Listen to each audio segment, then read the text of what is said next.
Hi. അപ്പോൾ ദേ ഈ ഒരു സിങ്കോണിയം വെറൈറ്റി ഒരു പ്ലാന്റ് നിങ്ങളെ കൂടി ഇത് പരിചയപ്പെടുത്താനാണ് ഇന്ന് ഞാൻ വന്നിട്ടുള്ളത്.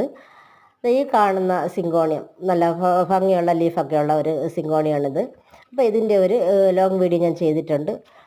ചെറിയൊരു വീഡിയോ ആണ്, അതും 2 മിനിറ്റ് നേരത്തേക്കാണ് ഒരു വീഡിയോ. അപ്പോൾ നിങ്ങൾ എല്ലാവരും ആ വീഡിയോ ഒന്ന് കാണണം. പിന്നെ നല്ല ഭംഗിയുള്ള ഒരു ലീഫൊക്കെ ഉള്ളൊരു സിങ്കോണിയത്തിൻ്റെ ഒരു വെറൈറ്റിയാണ് ഈ കാണുന്നത്. അപ്പോൾ വീഡിയോ കണ്ടിട്ട് എല്ലാവരും ലൈക്ക് ചെയ്യണം, അതുപോലെ സബ്സ്ക്രൈബ് ചെയ്യണം. വീണ്ടും നമുക്ക് മറ്റൊരു വീഡിയോയിൽ കാണുന്നത് വരെ ബൈ.